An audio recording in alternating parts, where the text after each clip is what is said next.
What's up, everybody? Welcome back to the channel with Scott Fishbowl 14 drafts kicking off this week. Adam and I thought we'd do something a little bit special here. Instead of name brand, off brand, we're going to give you the lowdown of how to draft your Scott Fishbowl team. Adam, baby, we're going to use this using WoRP because there's no other way we do it over here at South Armand. Are you excited, man? Your draft starts Monday? Monday and the second spot, buddy. So I'll just say this. Regardless of the spot I have, regardless of the league I'm in, there's one steady Eddie if I want to win. Gotta have WoRP, boss. I can't proceed without it. It's that integral for me now. Let's give the people the lowdown data. WoRP with the Scott Fishbowl scoring, which you know Scott Fish always does some crazy ass shit. You gotta love it. The scoring is crazy. The last time I was in, I was all excited. Did not have the WoRP tool. Drafted all players that got hurt right away. I need a much better showing, so let's make this fucking happen. Here's a quick one. Running backs run this fucking league, baby. They run Just this league. what I need is draft some running backs that get hurt before the season again. I'm going back. I'm ready to be hurt. We're back, man. It looks like all the way down to about position 24 equally for everybody. Running backs are better than anybody else out there. Next up would be quarterbacks. Quarterbacks, though, start to fall off as soon as you get down to about QB 6. So we'll dive in when we go position by position. And then elite receivers. And there's really only one that we really need to talk about. Everybody else is trailing behind quarterbacks and running backs. But of course, you know how it is in Scott Fishbowl. It's the first real kickoff to redraft season, even though we've been doing Best Ball Mania on Underdog.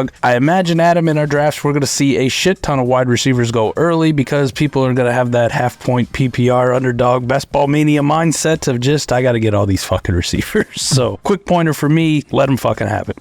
Let them have it.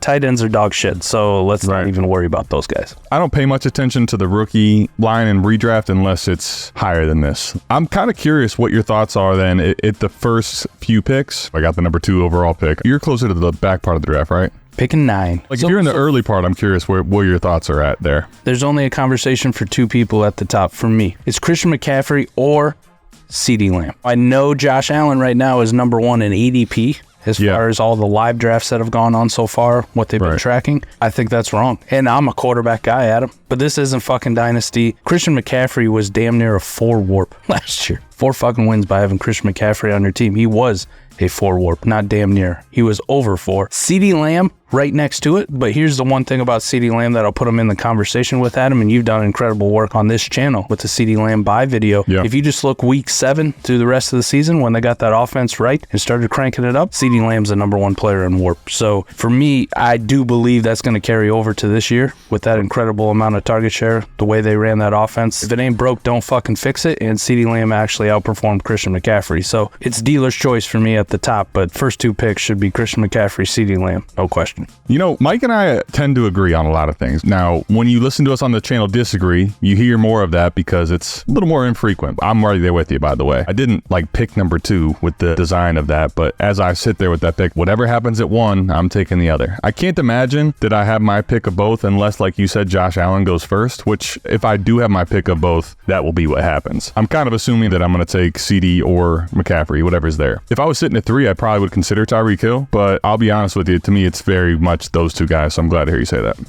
I like it too, because if I was really sitting there and trying to hash out the first round, it's going to be Bijan, Brees, Jahmyr Gibbs, somewhere in that range. You're going to have Josh Allen, Jalen Hurts, Lamar Jackson. Can definitely just skip it. Let's go right into quarterbacks and talk about these guys. Adam, if it's not a running quarterback, I don't fucking really want them. If I'm going to invest early capital in them, it's got to be a mobile running quarterback because of the point per carry, the point per first down. I know Dak Prescott's kind of a little bit of an outlier there, so if you really feel like Dak Prescott, to go ahead. But that kind of feels like a guy maybe I could stack if I was you, Adam, with the second pick, and I got CeeDee Lamb. Maybe in the second round, I'm stacking Dak Prescott. I kind of imagine he doesn't make it to me, to be honest with you, because I'm so early. But to your point, I would probably consider it if he does. Now, I just want to give context to last year. The stats here really paints a narrative picture for me. Last year, we have over 3 WoRP. Lamar Jackson, over 3.5 WoRP. Josh Allen and Jalen Hurts.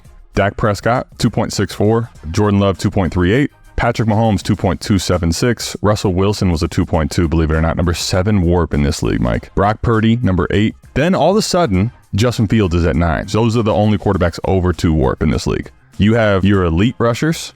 you have a pretty big fall off for WoRP perspective. 2 guys that ended up being very efficient throwers of the football. And then you had a guy that wasn't that good, but because of the points per carry, Justin Fields ended up being quarterback 9. The upside play is 100% tied to legs in this format. We have been stressing that as much as we can this offseason. Legs rule the day in this league. They really do. You hit it on the head. Mike, you got the legs too, so let's get it, you know? Running backs, we don't need to touch on them too much, right? Chris McCaffrey, Bijan, Jahmyr Gibbs, Breece Hall, all those guys are good. Saquon, if that's your dude, Jonathan Taylor, etc.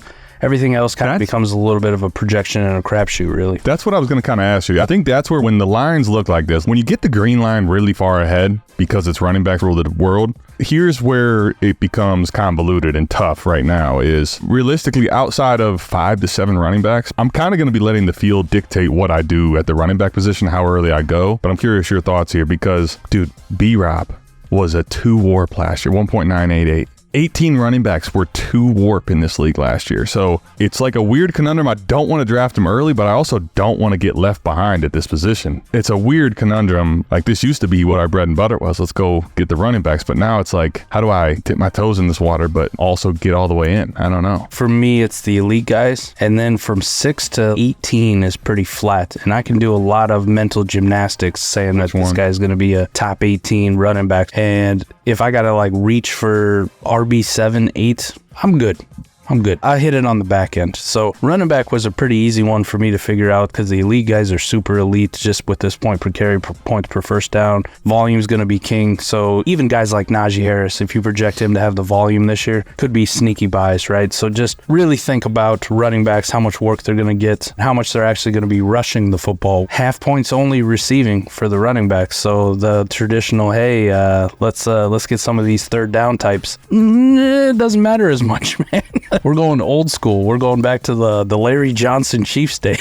350, 400 carry guys. Come on. I think it's important to kind of pulse the 1A type backs. In the mindset of PPR leagues now, you might want to fade some of these guys. So I think it's just monitoring how many of those guys are left and just making sure that I can fill flex spot or 2 with those guys later on in drafts. I think you probably are going to be able to do that given the current market, but it depends how many people are paying attention to this graph in your league, you know? Wide receiver is an interesting one for me, right? CeeDee Lamb, Tyreek Hill, they're goated. If you want to project Jamar Chase up in that range, maybe a Justin Jefferson, go for it. But there is a fall off down to like some of the next guys that we love in almost every format, the Amon-Ra's, AJ Browns, etc. There's a big fall off to that next tier. And of course, Scott Fish has got to throw a monkey wrench into the works here. With all these kick and punt return yards, Rashid fucking Shaheed was the top 5 WoRP wide receiver last year. Now we got these new kickoff return rules where he's going to get more yardage on kickoffs because the kicking team's not as incentivized to kick that ball out of the back of the fucking end zone anymore. It's amazing because we don't need to go down the path where we were unsure about how to feel about him in best ball, okay? Because this league, I'm actually curious how high you would take this dude. He was alarming to me with his WoRP, Mike. I'm like, excuse me? What? Yeah.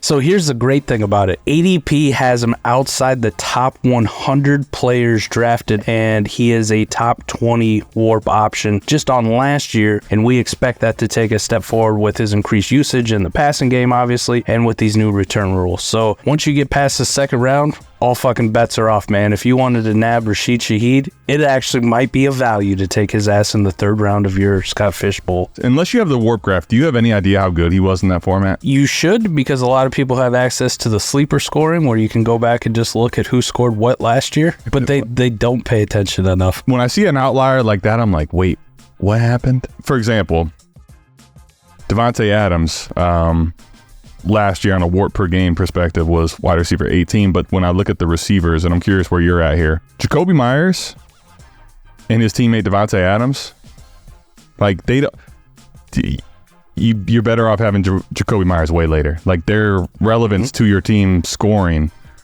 it's not like completely flat, but really, I mean, dude, honestly, wide receiver 15 down to wide receiver, I'll call it 36-ish. Pretty minimal results as far as like having the, high-end wide receiver 2 versus a wide receiver 3 in this format, frankly. And that I think is where I'm curious to see how everyone's draft goes, because I think Listen, you may draft a receiver in this range that has a great year. I mean, if you got last year's Rashid Shaheed this year, okay, sure. But I think a lot of people are going to be spending draft capital just because of the way, like they're going to be using their draft picks because of the way fantasy markets are today, probably on receivers because those are the names. And you're projecting for a lot of these players. Not to mention, like that projection better hit for you maybe to even get 0.25 WoRP. That's not a bet I don't want. That's probably the part that you got to be, at least for me, when I looked at this, like the most mindful of in drafts, and hopefully let everyone else do that. I think roster construction is going to be huge and how you sequence everything. Because, Adam, if you go a little bit light, let's say at wide receiver, don't fret. Don't punish yourself. You're going to be completely fine because of these new kick return rules, Adam. Yep. You're going to get some of these dudes free. Xavier Gibson, Khalif Raymond, Calvin Austin, Marvin Mims, etc. If you can reasonably project them to be the number one kick returner or punt returner on their team, with this return yards that Scott Fish has put in here, these guys are going to be massive values and a great way to backfill a roster. So it opens up a world of possibilities. Let's say you do go running back real heavy. Like you go and smash running backs, and then you knock out all the quarterbacks that you need for the Superflex format. You get your running quarterbacks. Don't fear. Just take a tight end at some point. take a couple tight ends at some point, and then just backfill with all of these wide receivers. And you can really prioritize, especially late, that, man, I'm starting Calvin Austin every single week in one of these flex spots because he's the primary kick returner for Pittsburgh. And if he gives me anything on offense, it's a plus. You're going to be a little bit more boom bust. There's going to be a little bit more variance to your lineup, right? Sure. But there's going to be weeks where nobody can touch you. Nobody can touch you when Calvin Austin goes for 45 points just on kick return yards. I don't disagree with any of that. The yellow line here, it's one of those where like you see the scoring and you kind of understand, but then you look at the WoRP graph and you're like, I don't know that I've seen a WoRP graph like this one at tight end. The steepness just keeps going. Like there's levels. There's the Meek Mill, man. There's levels to this shit. Like there's literally a tier and a tier and a tier. So I'm curious what you plan to do, or like what you're. Obviously, you don't want to go in and say I'm going to do this because you don't know how everyone else is going to draft. But like, do you have some thoughts about what your plan of attack is for tight end? I have a couple things, but I'm honestly curious where you're at. I really want to approach tight end, like you said, being fluid with it. If somebody's going to fuck around and let me have one of these top 3 reasonably projected kind of guys, those elite tiers, those guys who are a threat for 2.5 WoRP in this format, fuck yeah, I'm taking them. Can I just say that you starting there, this draft, it has me feeling young again. Like, you back. Go for the high end tight end.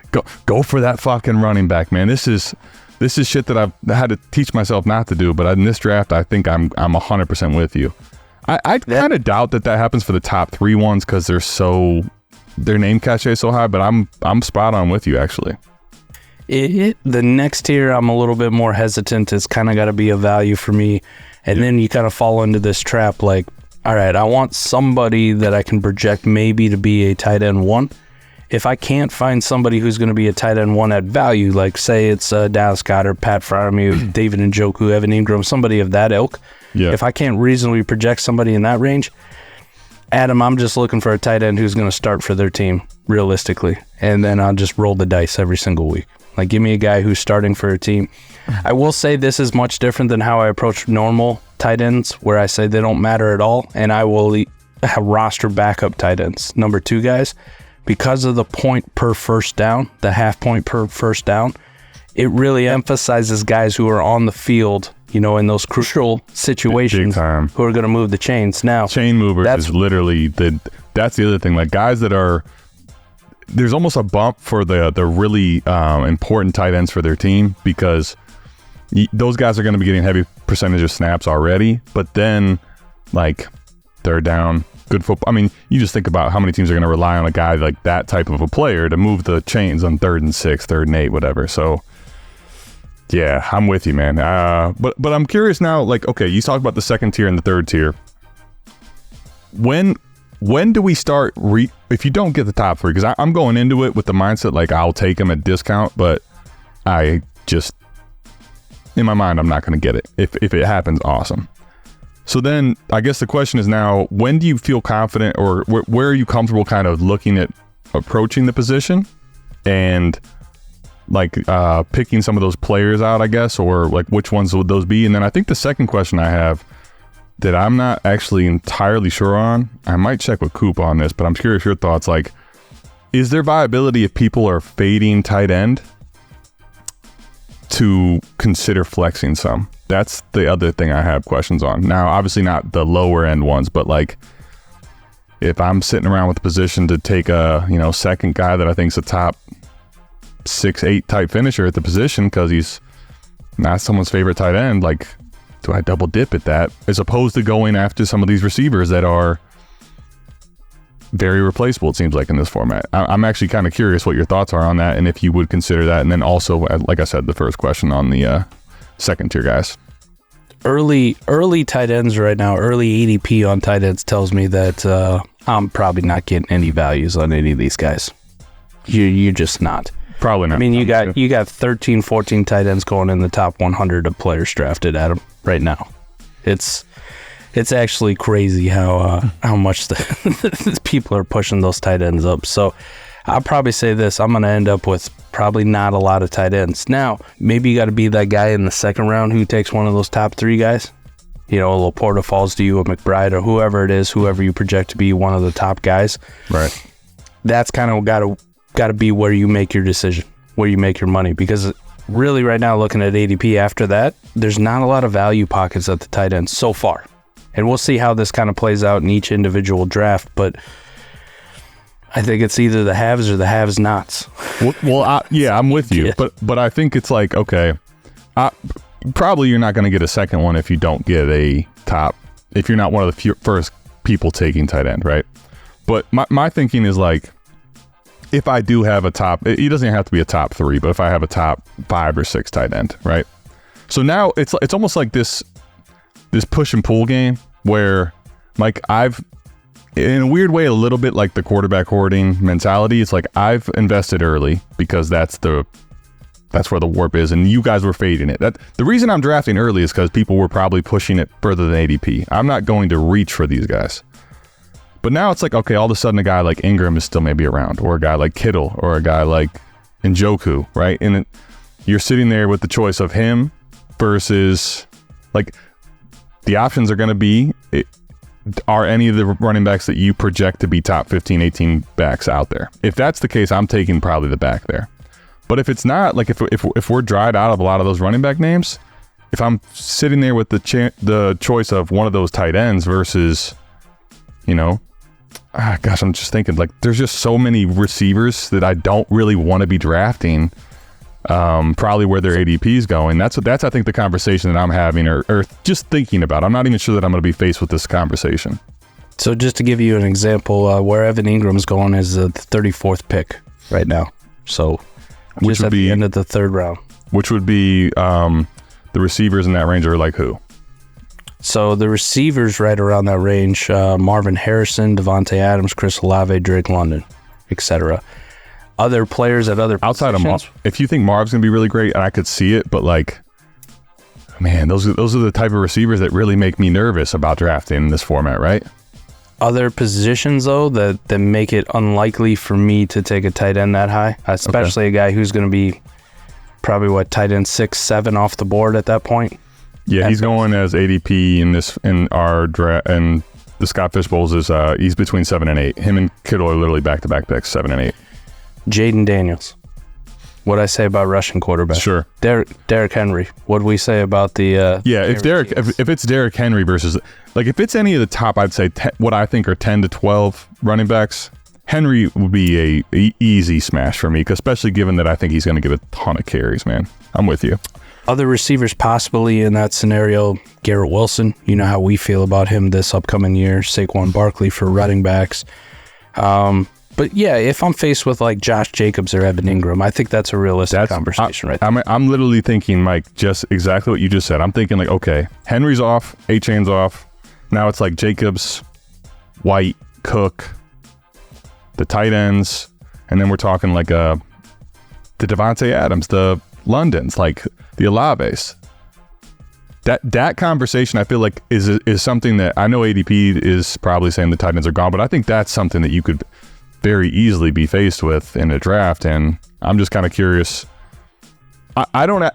There's a part of me that I think I'll have to see it and really make the decision on the clock. But like, I've had at least the thought process of if somehow that's there.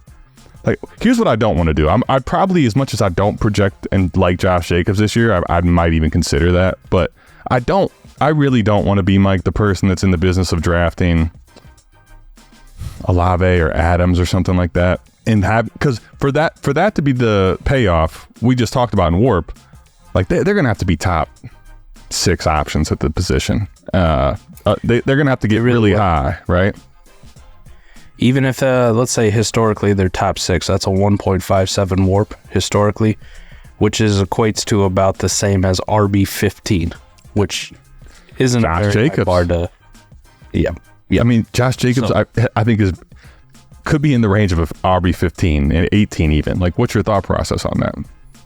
I'm probably sticking with the running back as default. That's what my gut tells me too. It's just like, gosh, there's just some of these running backs that I know in the format I have to take them, but it's like I kind of want to puke in my mouth a little bit. Like for tight ends and wide receivers, a little bit different conversation, right? A top 6 tight end is basically equivalent of a wide receiver 1. So you got to be wide receiver 12 or better, essentially, to match the tight end. So if that's your decision point, that's fine. But I would imagine there's going to be numerous running back choices just because of the way fantasy football is and how we, not only in Dynasty, but even in redraft, we seem to hate the running backs. For the record, too, let the record show this. Like last year, so you got McBride was 2.058. That's tight end 7. And Njoku, tight end 6, 2.466. Mike, you know what is just right next to him, a little bit below him? Derrick Henry. Like Derrick Henry. You get if you have one of these tight ends that actually, even last year was not even a good year for tight end. Think about that. I understand it's a tight end, and if you draft the wrong one, I think that's the problem. If you draft the wrong one, you draft Dalton Schultz 1.55 because of the way the position scores. There's some risk there, but if you get a top 5 tight end, I feel like that's kind of a lottery ticket in this format. I'm with you, though. I would be taking the Jacobs even as much as I don't like him. I'd probably be taking the Pacheco. Like Rachaad White is one that I'm really not as much in love with how much he gets pass catching work, but depends how the board falls in my specific draft. Good example, Dallas Goedert last year. Sure he was drafted high. Yeah. The downside, finishes as tight end 13 in WoRP. He was the equivalent to a running back of Jerome Ford, which people probably found off waivers. Yep, he sure was. He was Gus Edwards beat him out with all them touchdowns. Yes, he did. Pass on tight end, and by the way, we didn't touch on it. There are kickers, but we don't give a shit. Well, Mike, just give me a guy. You're not wrong. Like I agree. If you hit the tight end, if you get the wrong tight end, not good. But like Mark Andrews got hurt and gave you what I feel like Goddard is unfortunately in this offense. Like I just don't see upside for him. But I'm with you. Like the thing is with running back, maybe the payoff isn't quite as high, but the fall off isn't that bad, dude. Jerome Ford, Najee Harris. Najee Harris had a bad year last year. Chuba Hubbard. These guys are at 1.4 WoRP. Javonte Williams, who everyone's ready to basically say is the worst running back they've seen since Najee Harris, 1.36. So, Devin Singletary had he didn't even have a full season, 1.2. Junk. That's the other thing I think is kind of interesting, Mike. I was going to run the WoRP on this. Did you take a look at I'm just thinking of in the playoffs. Yeah, look at the WoRP. This is exactly what I thought. CD, Debo actually was really high. Some of these tight ends, but then look at that running back line, man. That's just crazy. Joe Mixon, James Conner, Rachaad White, Breece Hall, Christian McCaffrey, Kyron Williams. You had those guys on your team. You have a top 10 running back. You're cooking, my friend. So you were cooking. Cooking. Yeah. Adam, I think we got it. We gave everybody the lowdown on Scott Fish Bowl. We get it out to the people. Good luck to everybody under Scott Fish Bowl drafts this year. And by the way, check out the channel the rest of the week because Adam will be having a breakdown. We were talking about what he's doing at the 102, subsequent picks after. I will be talking about the 109, what I'm doing picks after that. We appreciate everybody. Thank you for tapping in. Do us a favor, go down, hit the like, subscribe button, turn on your notifications, and check out everything South Harmon Fantasy Football has got going on. Until next time, we are out. Love you. Peace.